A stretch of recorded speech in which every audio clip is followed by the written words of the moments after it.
Hi friends, स्वप्न खुशबू चॅनलमध्ये तुम्हा सर्वांचे स्वागत आहे. फ्रेंड्स, आजच्या व्हिडिओमध्ये आज आपण हिडिंबा ही कथा जाणून घेणार आहोत. त्याआधी तुम्ही जर चॅनलवर नवीन असाल तर चॅनलला सबस्क्राईब करा. 64 योगिनी सगळ्यांना माहीत असतीलच. या 64 योगिनी म्हणजे काय तर हे सगळे शक्तिरूपे म्हणजे पार्वतीची रूपं आहेत. ज्या पद्धतीने महादेवाचे गण असतात त्याच पद्धतीने पार्वतीचे रूप हे 64 योगिनी आहेत. या अतिशय सुंदर असतात. या फक्त महादेवाचीच पूजा करतात. त्यांचे कारणही तसेच आहे. त्या सतीचे रूप आहेत. या योगिनीबद्दल अनेक वेगवेगळ्या दंतकथा आहेत. काही श्रद्धा काही अंधश्रद्धा असू शकतात, पण खरे पाहिले तर या सगळ्या गोष्टी पिढ्यानपिढ्या ऐकत आल्यामुळे आपल्याला खरंच वाटतात आणि 99% हे खरेही आहे. तर आज आपण येथेच अशीच 64 योगिनीमधली एक योगिनी हिडिंबा हिची कथा वाचणार आहोत. हिडिंबा ही कोण होती तर भीमाची बायको व घटोत्कचची आई. ही राक्षस वंशातील होती. जेव्हा पांडव वनवासामध्ये होते तेव्हा भीमाच्या नजरेस ही सुंदर मोहक तरुणी हिडिंबा दिसते. ती दिसायला अतिशय सुंदर असते, पण ती राक्षस वंशातली असते. पहिल्या नजरभेटीत भीम हिडिंबाच्या प्रेमात पडतो व तो तिच्याशी लग्न करायची इच्छा व्यक्त करतो.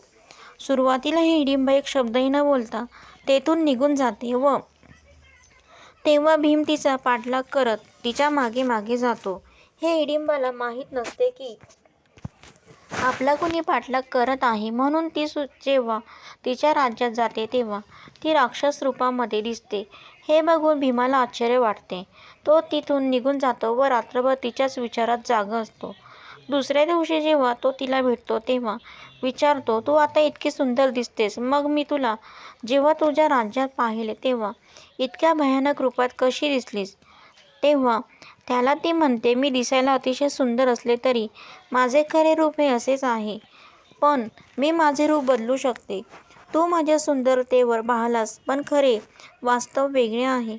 तशी मी तुझ्याशी लग्न करायला तयार आहे, पण माझे हे दोन रूप तुला स्वीकार करावे लागतील. तेव्हा भीम या सगळ्या गोष्टीला तयार होतो आणि म्हणतो, ते काही असो, मी तुझ्याशीच लग्न करणार. पण हिडिंबाची एक अट असते. माझा भाऊ राक्षस आहे.